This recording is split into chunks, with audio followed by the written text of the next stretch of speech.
After my father died, my harsh husband and his sister demanded a share of my $150 million inheritance. When I refused, they attacked me with a chair, leaving me injured. I lost consciousness, but thankfully, my friend rushed me to the hospital and saved my life. When I woke up in the hospital, I was shocked to see my name, Rebecca Clark. For a long time, I thought I had everything: a loving husband, a beautiful home, and a legacy I cared deeply about. But now, sitting here and reflecting on what happened, I realize how easily everything I believed in could be shattered by greed, and how those I trusted most turned out to be strangers. My father left me his $150 million when he passed away last year. To me, it wasn't just money, it was his life's work. He had built his fortune in real estate, and he always wanted to help others. On his deathbed, I promised him I would use the inheritance for good causes and protect the family name. At first, Eric, my husband, supported me. He was everything I thought I wanted: charming, smart, and understanding of my ambitions. We lived in a beautiful Manhattan townhouse and enjoyed the comforts that came with success. But as soon as my father's will was read, things started changing. Eric, who had always said love mattered more than money, suddenly became obsessed with the inheritance. "Rebecca, we could do so much with that money," he would say, trying to sound casual but persistent. "We could buy a vacation home in the Hamptons, make investments to grow it. Why not think about us for once?" I tried explaining that the money wasn't just for us to spend, it was my father's dream to use it to help others. But every time I said no, the tension between us grew. What I didn't realize then was that Eric wasn't just frustrated, he was planning something. The real trouble started when Charlotte, Eric's older sister, got involved. She was 40, unmarried, and bitter about her life. Unlike Eric, she didn't hide her dislike for me. "Rebecca," she said once, "you're sitting on a gold mine, but you're too stubborn to see it. Do you know how many people would kill for this kind of money?" Her words made me uneasy, but I tried to ignore them. She was family, after all. But in hindsight, I see I made a mistake by underestimating her. Things got worse when I overheard Eric and Charlotte whispering in the living room one night. I couldn't hear everything, but I caught words like power of attorney and legal loophole. When I asked Eric about it, he laughed it off. "You're imagining things, Becky, you're stressed out," he said. I wanted to believe him, I needed to, but a part of me started to doubt him. The final straw came when Charlotte barged into my office one afternoon. "Rebecca," she said, "this isn't just about you anymore. That money belongs to Eric too. You're being selfish." Her words hurt, but I stood firm. "It's not about being selfish, Charlotte, it's about doing what's right. My father trusted me with this." Her eyes narrowed, and for the first time, I saw something dangerous in her look. "Responsibility?" she scoffed. "You have no idea what you're doing." The tension at home grew unbearable. Eric and Charlotte were always whispering, always scheming. They thought I didn't notice, but I did. I started locking my office door and hiding my documents. I even thought about hiring a lawyer, but a part of me hoped things would get better. That hope ended the night of the robbery. It was a quiet evening. I was alone in the living room, reading letters from my father when I heard a crash. Before I could react, someone lunged at me, a figure in a ski mask holding a chair. I screamed and tried to escape, but then pain shot through my head, and everything went black. When I woke up in the hospital, my head was bandaged, and my body hurt. The police said it looked like a random break-in, but something didn't feel right. Why wasn't anything stolen? And why did the intruder seem to know exactly where I would be? As I lay there, I realized the horrible truth. This wasn't random, it was Charlotte, and if Charlotte was behind it, Eric had to be involved too. That was when everything changed. I knew I couldn't just sit back and be a victim. If they wanted to play dirty, I would fight back, but on my terms. When I woke up in that hospital bed, it felt like a nightmare. My head hurt, my vision was blurry, and my body was sore. But the worst pain was the betrayal. The people I had trusted, Eric and Charlotte, had turned on me for money. I knew I couldn't let them win. I had to fight, and I needed a plan. The first thing I did was pretend I didn't remember anything about the attack. When the doctor asked if I remembered what happened, I shook my head and said, "I don't know, everything's blurry."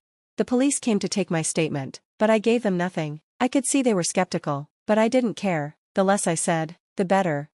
That evening, Eric came to see me, putting on an act. "Becky," he said, rushing to my side, "I'm so sorry this happened to you. I've been so worried." He held my hand, but it felt cold, like he was pretending. "I don't remember much," I said softly, watching his reaction. He relaxed, and I knew my act was working. The next day, Charlotte came to visit with flowers and fake sympathy. "Rebecca, this is awful," she said. "Do you have any idea who could have done this?"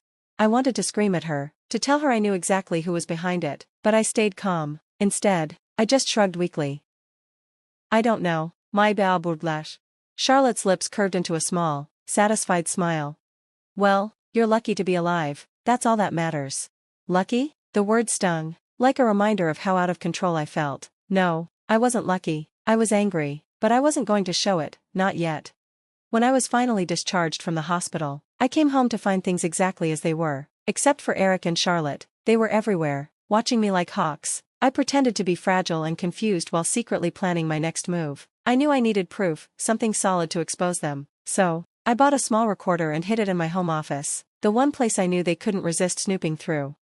The chance came sooner than I thought. One afternoon, I pretended to go for a walk but stayed close enough to listen in. Sure enough, as soon as they thought I was out, Eric and Charlotte began talking in the office. I told you, you hit her too hard, Eric hissed. Don't blame me, Charlotte snapped back. She was supposed to be scared enough to give up control of the money. How was I supposed to know she'd end up in the hospital? I had to hold myself back, but my heart raced as their words confirmed everything I had feared. Well, now she doesn't even remember anything, Eric said coldly. We just have to push her more, get her to sign something, anything, that gives me control of the money. And if she doesn't? Charlotte asked. Then we'll find another way, Eric replied. We always do. Their voices faded as they left the room, but my mind was racing. The recording was clear, and it was just the beginning. I needed more evidence to show their whole plan to take everything from me. In the following weeks, I kept up the act of the confused, helpless wife. I would sit in the living room, staring at the TV, pretending I couldn't focus. Eric, thinking I was too weak to notice, started leaving financial documents out in the open, thinking I wouldn't understand them, but I did.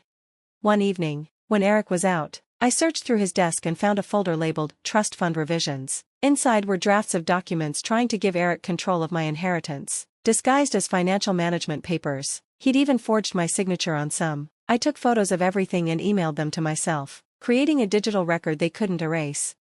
It wasn't much, but it felt like a small victory. It pushed me to keep going. The real breakthrough came during a family dinner that Charlotte insisted on hosting. She and Eric were clearly watching me, but they didn't realize how determined I had become. I brought my recorder with me, hidden under the table. As dinner went on, Charlotte poured wine and leaned in close. Rebecca, she said sweetly, you know Eric and I only want what's best for you. We're family. Of course, I said, keeping my tone light. But you're not thinking clearly, she continued. It's obvious you need help managing everything. If you just sign over some of the responsibilities to Eric, we could take all the stress off your shoulders. I played along, nodding. Maybe you're right, I'll think about it. That was all they needed to hear. By the end of the night, I had enough recorded evidence to prove they were trying to manipulate me into giving up control of my inheritance. Later that night, as I sat alone, I replayed the recordings and went over the documents. I felt a mix of relief and anger. Finally, I had the proof I needed, but the betrayal hurt more than I ever expected. These were the people who were supposed to care about me, and yet, they treated me like a pawn in their greedy game. But the game wasn't over, not yet. It was time to stop playing defense. If Eric and Charlotte wanted to destroy me, I was going to make them pay, and I knew exactly how. I couldn't keep fighting them quietly anymore. They had crossed every line, and it was time to take control. But if I was going to bring them down, I needed to do it in a way they would never see coming. They thought I was weak, confused, and helpless. That was their mistake, and I was about to show them how wrong they were. I decided to throw a big charity gala in New York City. My father had always hosted one to support the causes he cared about, and it would be the perfect way to expose Eric and Charlotte's betrayal. The event would draw attention from important figures, friends, and family, and it would give me the perfect audience to reveal everything. For weeks, I kept up my act. Every time Eric asked about my memory, I would shrug and say, nothing yet, but I'm trying. Charlotte, always scheming, visited often, offering help while pressuring me to give Eric control of the inheritance. They were confident that I was too weak to notice, and that was their mistake. The night of the gala arrived. The venue was beautiful, chandeliers, floral arrangements, and banners honoring the charities we were supporting. Guests in tuxedos and gowns filled the room, and Eric and Charlotte mingled as though nothing was wrong.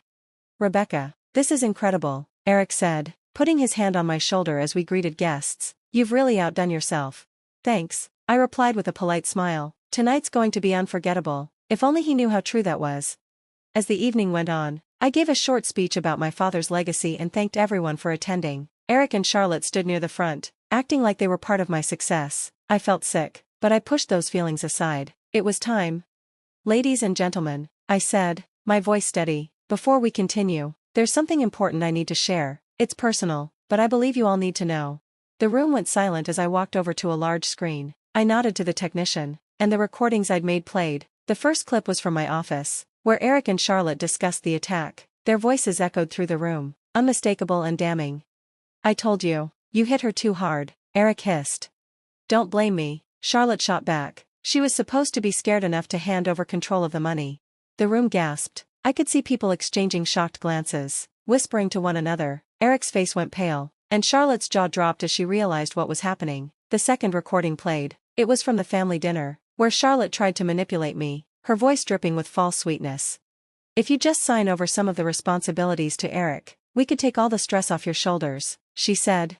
By the time the recordings ended, the room was in chaos. Guests were horrified, talking in disbelief. Eric stepped forward, desperation in his eyes. "Rebecca, wait, this isn't what it looks like," he stammered.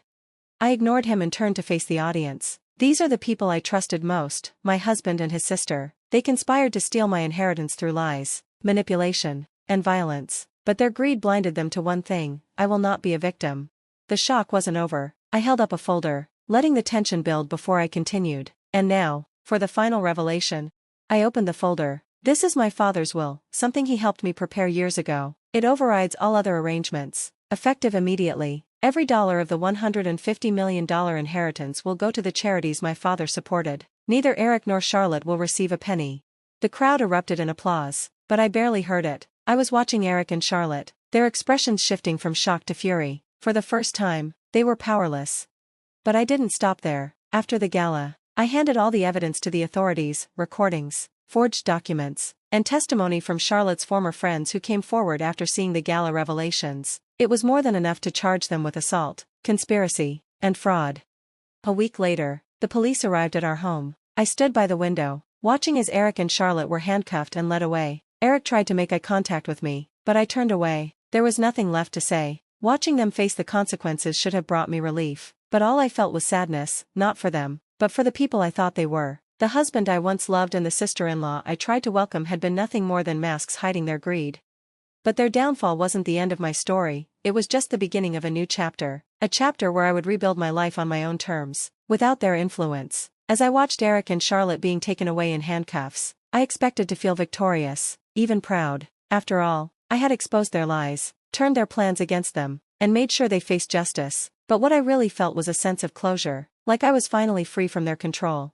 The days that followed were filled with court hearings. The recordings, fake documents, and other testimonies clearly showed that Eric and Charlotte were guilty. Desperate to lessen her sentence, Charlotte turned on Eric, confirming everything about their plot: the fake robbery, the assault, and their attempts to get me to sign over my inheritance. All of it came out in court. Eric sat quietly during the trial, his calm appearance shattered. He looked like a man who had lost everything, because, in reality, he had. The judge made a quick decision. Both Eric and Charlotte were sentenced to prison for fraud, conspiracy, and assault. I didn't go to their sentencing. I didn't need to. Justice had been served, and I didn't have to be there to make it real. The hardest part wasn't seeing them punished. It was starting to rebuild my life. For so long, everything had been about them and their betrayal. Now I was free, but that freedom came with its own challenges. I focused on the charities my father had cared about. The $150 million inheritance was redirected to support causes like housing for low-income families, scholarships for students, and environmental conservation. Knowing the money was being used for good helped me heal, but it also made me realize how close I had come to losing it all. I started sharing my story, not as a tale of revenge, but as a lesson about strength and integrity. I gave interviews, spoke at events, and wrote articles about the dangers of greed and the importance of staying true to your values. People were inspired by how I had turned such a painful experience into a way to help others, and their support reminded me that I wasn't alone.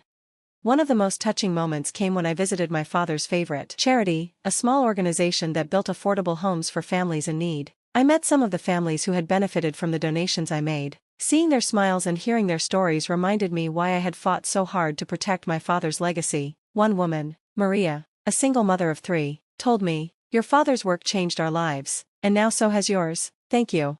Her words stayed with me. In that moment, I felt my father's presence, as if he were telling me he was proud of the choices I had made.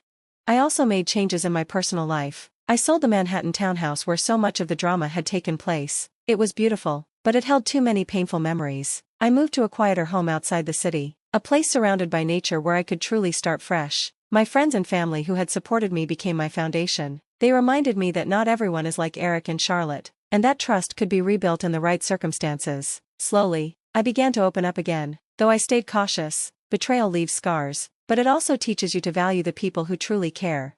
One day, I received a letter from Eric. It came from the prison where he was serving his sentence. At first, I wasn't sure if I wanted to read it, but I gave in to my curiosity. The letter was short. Eric apologized for everything, saying he had been consumed by greed and pressure from Charlotte. "I don't expect your forgiveness," he wrote, "but I hope you find peace as I am trying to." I didn't know if he was being sincere or if it was just another attempt to manipulate me, but I decided not to dwell on it. His apology, whether real or not, didn't matter. I had already found peace, and I wasn't going to let his words drag me back into the past. Looking back, I see how the experience changed me. It taught me the importance of setting boundaries, trusting my instincts, and standing up for myself. It also showed me the power of resilience, the ability to turn something devastating into an opportunity to grow. Now, I've dedicated my life to charity, making sure my father's legacy lives on through the lives we've touched. The $150 million that Eric and Charlotte tried to steal is now helping thousands of people in ways they never could have imagined. But the greatest victory of all is this: I am free. Free from the shadows of betrayal, free from the weight of their greed, and free to live the life I choose. To anyone listening to my story, I want you to know this: no matter how dark things seem, there is always a way forward. Betrayal may break your trust, but it doesn't have to break you. Stand firm, fight for what you believe in, and never let anyone make you feel powerless. That's the legacy my father left me, and it's the one I hope to leave for others. As I finish sharing my story, I feel a sense of relief, as though a chapter of my life has truly ended. And now, I look forward to what comes next, not with fear, but with hope.